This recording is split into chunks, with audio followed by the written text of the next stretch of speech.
Hello friends, स्वागत है एक बार फिर आप सभी का मेरे यूट्यूब चैनल पे। तो पहले तो थैंक यू कि आप लोगों ने मेरी वीडियोस को काफ़ी ज़्यादा प्यार दिया है और मुझे उम्मीद है कि आगे भी जिस तरह से अभी अगर आपको मेरी वीडियो के माध्यम से हेल्प हुई है तो आगे भी जो भी वीडियो मैं पोस्ट करूँगी उसके माध्यम से भी आप लोगों की जो है वो हेल्प हो पाए, मदद हो पाए।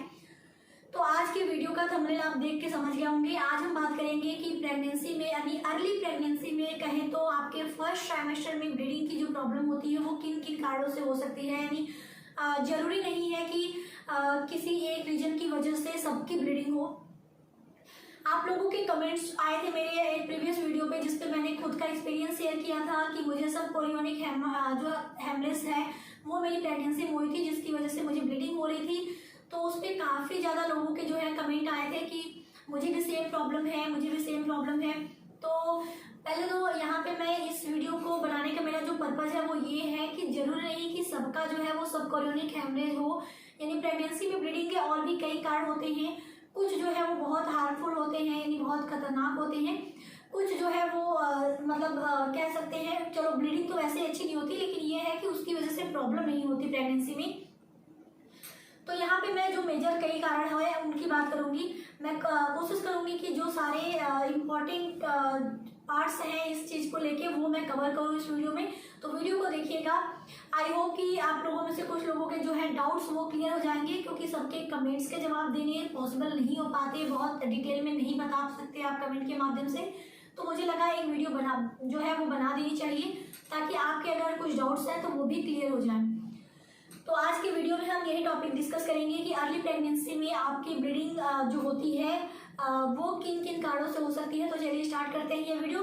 अगर हमारी वीडियो आपको पसंद आती है तो आपसे रिक्वेस्ट करूंगी कि प्लीज़ हमारी वीडियो को आप लाइक कर दीजिएगा, शेयर करिएगा लोगों के साथ ताकि और लोग जो कि इस प्रॉब्लम से फेस कर रहे हैं वो लोग जो हैं ये जो है इनका जो ये प्रॉब्लम है उसमें उन लोगों को थोड़ी मदद हो पाए।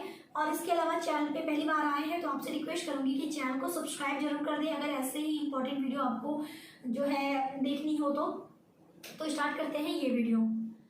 तो यहाँ पे पहले क्योंकि हमारा टॉपिक यही है कि अर्ली प्रेगनेंसी में ब्लीडिंग के क्या क्या कारण हो सकते हैं, किन किन कारणों से ब्लीडिंग हो सकती है। तो यहाँ पे मैं बता दूं, पहले तो 20 से 30% लोग ऐसे होते हैं जिनको कि उनकी प्रेगनेंसी में जो है ब्लीडिंग की प्रॉब्लम देखने को मिलती है। अर्ली प्रेगनेंसी में उनको ब्लीडिंग की प्रॉब्लम जो है वो देखने को मिलती है। तो क्या क्या कारण है उसमें हम पहले टॉपिक की बात करेंगे। तो पहला जो है स्पॉटिंग है, यानी कभी कभी ब्लड जो है वो स्पॉट की तरह आता है, लाइट स्पॉट की तरह। तो वो किंग जैसे होता क्या है पहले उसके बारे में आप समझ लीजिए। पहला मैंने बताया कि स्पॉटिंग होती है वो जब आपका जो है गर्भाशय में आपका जब बच्चा जो है प्रत्यारोपित होता है, इम्प्लांट होता है, तो उस टाइम क्या होता है कि आपको कभी कभी स्पॉटिंग की प्रॉब्लम देखने को मिल सकती है। स्पॉटिंग के लिए आपको पैंटी ऐसा नहीं है कि आपको पैंटी पे आपको किसी पैड की जरूरत पड़ेगी। पैड की जरूरत आपको नहीं पड़ती है जब आपको स्पॉटिंग की प्रॉब्लम होती है। तो वो आपके जो है कहें तो 1 या 2 दिन ही रह सकता है और बहुत ज़्यादा नहीं होता है, यानी पीरियड की तरह ब्लड नहीं होता है, केवल स्पॉट पड़ता है। तो ये जो होता है ये आप बेबी के लिए खतरनाक नहीं होता है, लेकिन फिर भी मैं बोलूँगी कि अगर आपको कभी ब्लीडिंग की प्रॉब्लम है तो एक बार डॉक्टर से जरूर कंसल्ट कर लें। वो इसलिए क्योंकि हमें नहीं पता कि वो ब्लीडिंग किस वजह से हुई है। तो अगर वो स्पॉटिंग की यानी बेबी केवल जैसे आपका जो बच्चा है वो आपके घर में आया है तब स्पॉटिंग की प्रॉब्लम हमको देखने को मिलती है। अगर उसकी वजह से है तो कोई बात नहीं है। वो जो है कई केस में ऐसा देखा गया है कि जब आपका पीरियड होता है उस डेट पे या फिर उसके पहले, यानी जब आपका बेबी जो है गर्भाशय की वाल से जुड़ जाता है उस टाइम ये प्रॉब्लम हमें देखने को मिल जाती है। तो ये हार्मफुल नहीं होता है। तो ये एक तरह का साइन होता है कि आप जो है वो प्रेगनेंसी कंसीव कर चुकी हैं। तो ये पहली रीजन है ब्लीडिंग की स्पॉटिंग वाली, जो कि मैंने कहा कि ये हार्मफुल नहीं होती है। लेकिन अगर आपको कभी ऐसा हो तो आप एक बार डॉक्टर को दिखा के श्योर हो लें कि आपका बेबी ठीक है, आप प्रेग्नेंट हैं। ठीक, तो ये हमारा था पहला। दूसरा है आपका ये एक वेजाइनल इन्फेक्शन। तो देखिए ब्लीडिंग के लिए जैसे मैंने कहा कि कई सारे कारण हो सकते हैं। तो एक वेजाइनल इन्फेक्शन है, यानी आपकी वेजाइना में अगर किसी भी वजह से इन्फेक्शन हो गया हो, चाहे वो कभी चोट लग गई हो वहाँ पे आसपास, उसकी वजह से इन्फेक्शन हो सकता है, या फिर यीस्ट इन्फेक्शन यानी बैक्टीरियल इन्फेक्शन भी हो सकता है। तो इन्फेक्शन कई रीजन से हो सकता है आपके विजाइना में। तो विजाइनल इन्फेक्शन भी एक कभी कभी रीजन बन जाता है आपको प्रेगनेंसी अगर आपकी है अर्ली प्रेगनेंसी तो उसमें ब्लीडिंग की प्रॉब्लम जो है वो इन्फेक्शन की वजह से भी कभी कभी हमें देखने को मिलती है। तो इसके लिए सिंपली आपको डॉक्टर को एक बार दिखा के श्योर हो लेना है कि आपका जो इन्फेक्शन है वो किस तरह से है और उसका ट्रीटमेंट जो है वो लेना जरूरी है, क्योंकि वो बेबी को ना नुकसान पहुंचाए, इसलिए डॉक्टर की एक बार सलाह जरूरी होती है और ट्रीटमेंट भी आप ले लें ताकि इन्फेक्शन आपका जो है वो सही हो जाए, वो बेबी तक ना पहुंचे। ठीक, तो सेकेंड रीजन मैंने बता दिया कि वेजाइनल इन्फेक्शन की वजह से भी ब्लीडिंग कभी कभी हमें अर्ली प्रेगनेंसी में देखने को मिल जाती है। थर्ड बात कर लेते हैं, एक है गर्भपात। ठीक है, यानी आपका ही एबॉर्शन हो चुका हो, यानी बेबी जो है वो अंदर ना रहे, मतलब कि नहीं है, मतलब अंदर जो है बेबी जो है वो डेड हो चुका है, उसकी हार्टबीट वगैरह नहीं है। तो इस केस में क्या होता है, जब इस टाइम मतलब कि जब आपका बेबी नहीं होता है, अंदर बच्चा जो है वो मर चुका होता है, यानी फेटल जो आपका है उस टाइम वो डेड हो चुका है अंदर, चाहे वो देखिए उसके कई सारे रीजन होते हैं। ठीक है, कभी कभी क्रोमोसोमल जो क्रोमोसोम होते हैं वो सही नहीं होते हैं, उस वजह से भी नेचर जो है वो खुद ब खुद बच्चा जो है वो आगे नहीं प्रोसीड करती, आगे नहीं बढ़ाती, बच्चा जो है ऑलरेडी वो डेड हो जाता है, क्योंकि वो आगे सर्वाइव ही नहीं कर पाएगा, तो नेचर खुद उसे खत्म कर देती है। तो जब अंदर एक फेटल जो है वो आपका मतलब डेड हो चुका होता है, उस केस में भी यानी गर्भपात जब हो चुका होता है उस केस में भी आपकी ब्लीडिंग की जो है प्रॉब्लम वो देखने को मिल जाती है। तो डॉक्टर को आप कंसल्ट करके एक बार श्योर कर लें, क्योंकि अगर आप डॉक्टर से कंसल्ट नहीं करेंगे, अंदर बच्चा अगर जो भी चीज़ें सैक वगैरह जो मतलब अंदर रहती हैं अब वो आपके बॉडी के लिए हार्मफुल हैं, वो खराब करेंगी आपकी बॉडी, इसलिए ज़रूरी है कि आप डॉक्टर को दिखा के श्योर हो लें। ठीक है, चौथा हमारा है ब्लाइटेड ओवम। ब्लाइटेड ओवम देखिए क्या होता है, जब आप अगर किसी भी प्रेग्नेंट लेडी का रिपोर्ट अगर देखे होंगे या फिर आप उस बारे में जानते होंगे, तो आपको पता होगा कि जो हमारा बेबी बनता है, यानी जो फेटल बनता है, जो बच्चा होता है अंदर भ्रूण होता है, वो भ्रूण जो है एक थैली के अंदर रहता है, सैक के अंदर रहता है।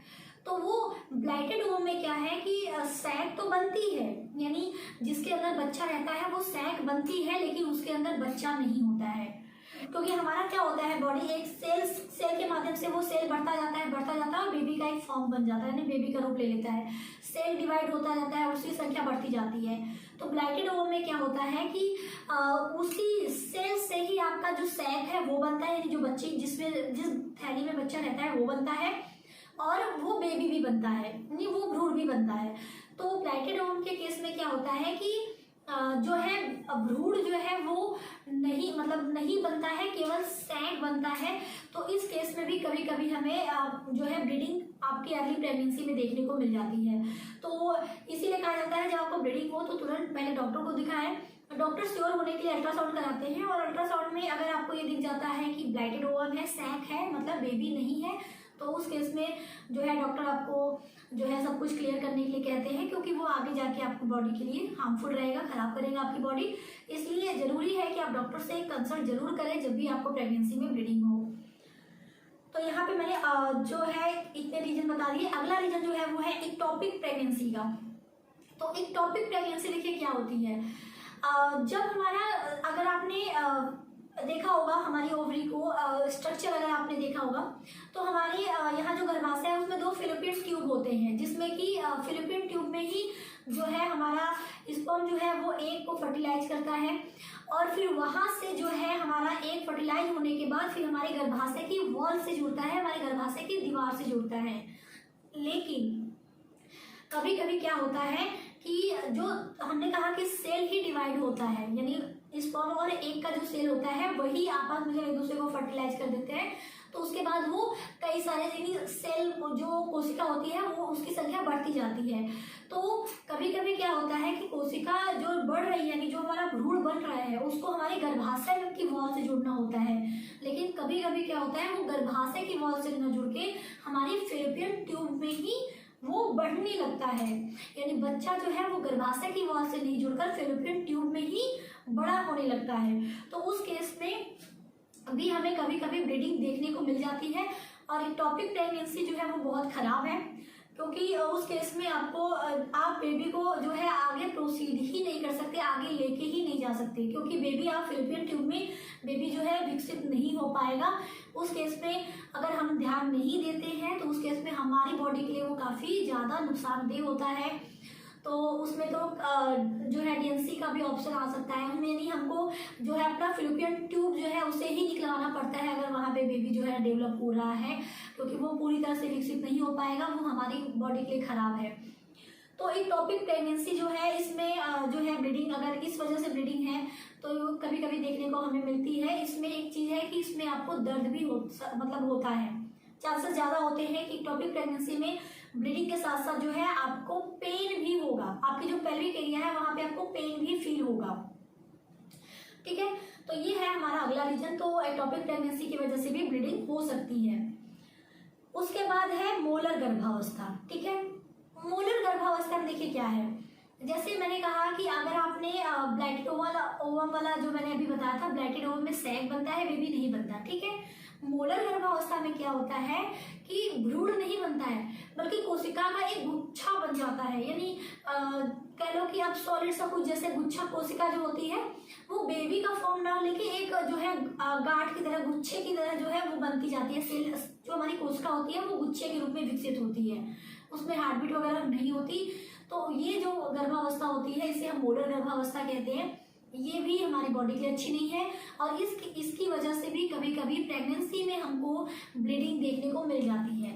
देखो, जब आप टेस्ट करते हो किट, प्रेगनेंसी किट के माध्यम से हमारी बॉडी में अगर HCG हार्मोन दिखा रहा है बढ़ा हुआ, तो हमको जो है वो हमारी जो किट आती है प्रेगनेंसी किट, उसमें हमको पॉजिटिव ही शो होता है। तो कंफर्म करना जरूरी होता है कि आपका बेबी जो है वो सही जगह है, यानी सही पोजीशन पे है कि नहीं, और बेबी है कि नहीं, उसमें हार्टबीट वगैरह है कि नहीं। इसके लिए जो है डॉक्टर आपको अल्ट्रासाउंड कराते हैं स्टार्टिंग में। 6 वीक के पहले तो देखिए बेबी की हार्टबीट आती ही नहीं है, कभी कभी 6 वीक के बाद भी 7, 8, 9 वीक तक कभी कभी वेट करना पड़ सकता है।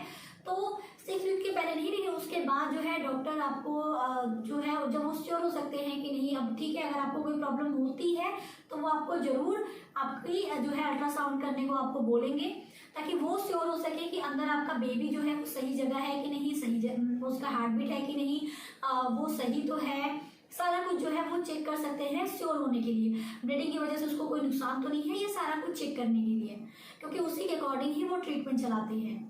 तो मोलर गर्भावस्था की वजह से भी आपको ब्लीडिंग हो सकती है, तो इस चीज़ का भी आप ध्यान रखेंगे। एक है पेट पे जैसे चोट लग गई, कभी कभी हमें पता नहीं होता कि हमारी प्रेगनेंसी है, क्योंकि आपको आपके जो LMP होती है, नहीं आपका जो मेंस्ट्रुअल पीरियड का टाइम होता है, उस टाइम से लेके अगले मंथ का जब तक आपका पीरियड नहीं आता तब तक काफ़ी कम चांसेस, यानी अगर आप बहुत गौर करेंगे कि नहीं, आप जैसे प्लान करके चल रहे हैं कि हाँ मुझे बेबी कंसीव करना है, तो उस टाइम तो आप ध्यान देते हो कि क्या लगता है हमारे बॉडी में कुछ चेंजेस हो रहे हैं कि नहीं, क्योंकि हल्के फुल्के चेंजेस जो है प्रेगनेंसी में, अर्ली प्रेगनेंसी में हमको आपके पहले पीरियड मिस होने के पहले भी अगर आप नोटिस करेंगे तो पता चल जाती है। लेकिन ज़्यादातर लोग इस पर ध्यान भी नहीं देते, क्योंकि इतना कोई ध्यान भी नहीं देता है। अगर प्लान ना करो तो वैसे भी ध्यान नहीं देता जब तक पीरियड मिस नहीं होता। तो यही चीज़ कहा गया है कि अगर उस टाइम ऐसा हो कि कभी आपको ना, जैसे आपने प्लान नहीं किया और आपको सडन उस मंथ में पेट वगैरह पे कहीं चोट लग गई, तेज चोट लग गई, या फिर मतलब जैसे या फिर आप गिर गई कहीं पर, तब आपको चोट लगी, पेट पे झटके वगैरह बहुत ज़्यादा जोर से लग गए, तो उस केस में भी क्या होता है कि अंदर जो बेबी है वो क्योंकि बन रहा होता है, और उस टाइम भी हमको चोट लगने की वजह से वहाँ पे हमको कभी कभी ब्लीडिंग देखने को मिल जाती है। तो उसमें कभी कभी हम ये भी कंफ्यूजन में रहते हैं, अगर वो पीरियड के टाइम पे आया ब्लीडिंग तो ठीक है, तब हमको ये लगता है कि चलो अच्छा पीरियड था, लेकिन कभी कभी पहले भी आ सकता है, तो हमको इसलिए डॉक्टर को दिखाना पड़ता है कि क्यों हमें ब्लीडिंग हो रही है।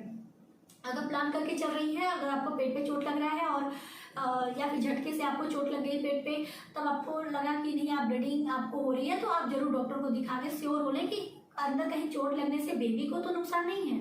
ये सारा कुछ आपको चेक करना पड़ेगा। अगला हमारा है सब कोरियोनिक हेमाटोमा या सब कोरियोनिक ब्लीडिंग या सब कोरियोनिक हेमरेज। ठीक, तो ये वाली प्रॉब्लम मुझे थी, इसलिए मैंने इसको लास्ट में रखा है। इसकी एक वीडियो मैंने ऑलरेडी अपलोड की है कि मुझे सबकोरियोनिक जो हेमरेज वाला मेरा केस था उसको मैंने आप लोगों के साथ शेयर भी किया है और आप लोगों ने काफ़ी प्यार दिखाया उस वीडियो पे।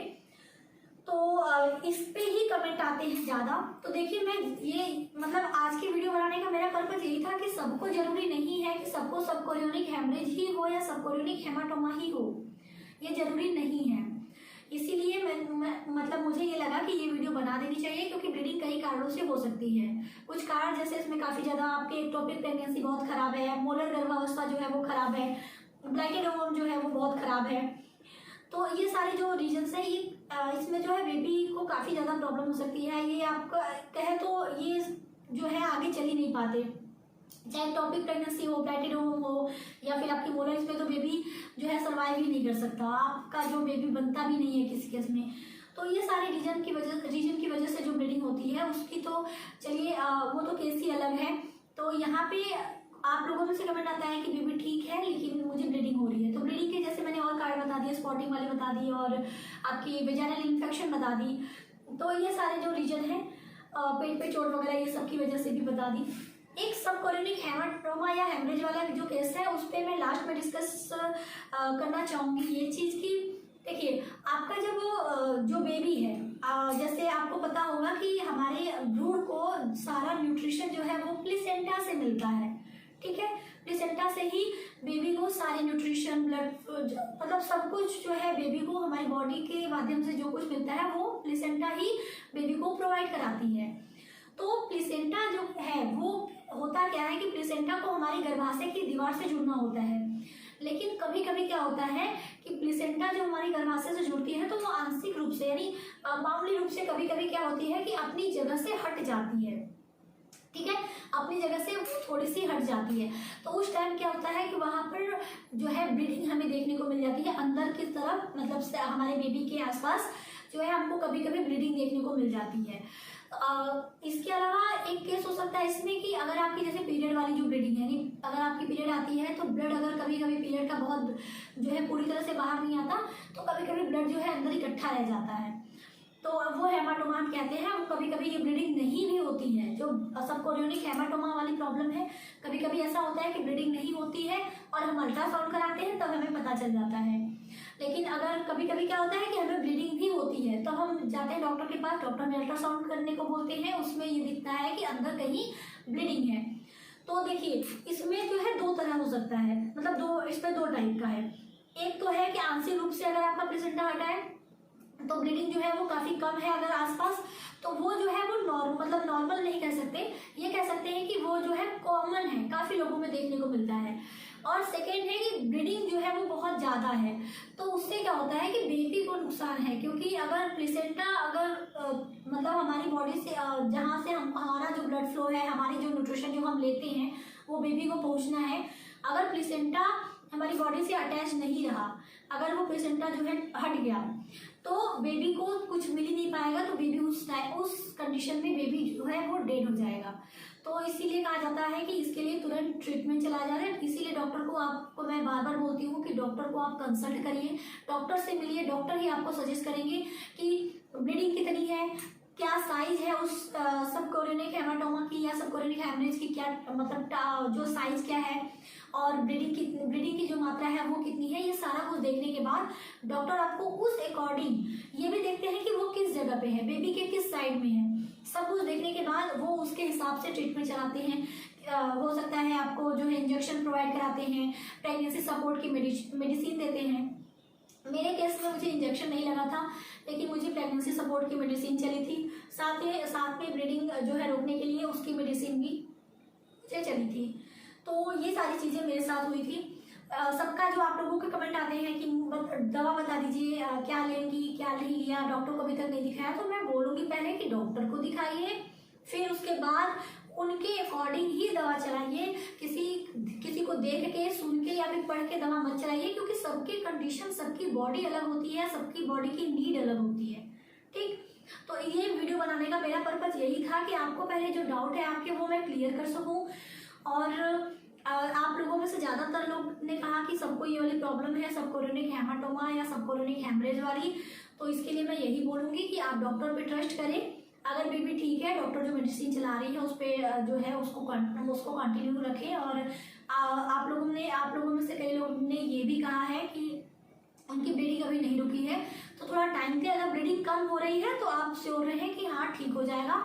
बेड रेस्ट जरूर करें। मैं कई लोगों को ये कमेंट में बता चुकी हूँ कि बेड रेस्ट करें, पानी की क्वांटिटी जो है वो जरूर बढ़ा दें।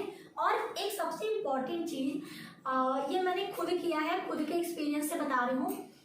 आप जैसे फॉलिक एसिड जो होती है, फॉलिक एसिड मतलब जो खाने पीने वाली चीज़ें हैं, चुकंदर है, पालक है, ये सारी जो चीज़ें हैं, आपके पास इंटरनेट कनेक्शन है, आप सर्च करके देख सकते हैं कौन सी खाने पीने की चीज़ों में जो है फॉलिक एसिड मिलता है, वो आप खाइए पीजिए, ताकि उससे क्या है ना, वो हमारी बॉडी के लिए भी अच्छी होती है, प्रेगनेंसी में भी वो काफ़ी अच्छी होती है। तो मैंने यही किया था, मुझे काफ़ी वाकई में मुझे जो है काफ़ी आराम मिला और मेरा सही हो गया सब कुछ, मेरी ब्लीडिंग वगैरह सब कुछ सही हो गई। तो मैं यही सजेस्ट करूँगी कि आप अपनी बॉडी को रेस्ट देके पानी की जो क्वांटिटी है उसको बढ़ाने के साथ साथ फॉलिक एसिड अगर खा पी सकते हैं तो जरूर करें। चुकंदर का जूस पी सकते हैं। अभी सीजन के हिसाब से आप देख लीजिए कि कौन सा सीजन में क्या चीज़ आपके पास अवेलेबल ऐसी है जिसमें कि फॉलिक एसिड आपको मिल सकती है। टैबलेट नहीं कहूँगी कि मैं आप टैबलेट खा लो, टैबलेट बिल्कुल नहीं, मैं खाने पीने की जो नेचुरल चीज़ें हैं उसकी बात कर रही हूँ। तो ये सारी चीज़ें आप करके अपने आप को सेव कर सकते हैं। उम्मीद करती हूँ कि इस वीडियो के माध्यम से आप लोगों को पता चला होगा कि किन कारणों से जो है आपको अर्ली प्रेगनेंसी में ब्लीडिंग होती है। तो आज की वीडियो में बस इतना ही। आपके पास अगर कोई डाउट है तो आप हमें कमेंट करके पूछ सकते हैं।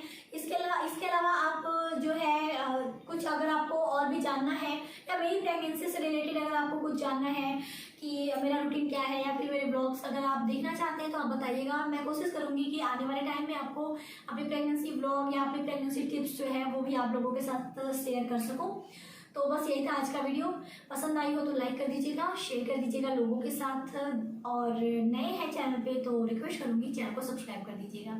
अभी के लिए thank you so much, take care, bye bye.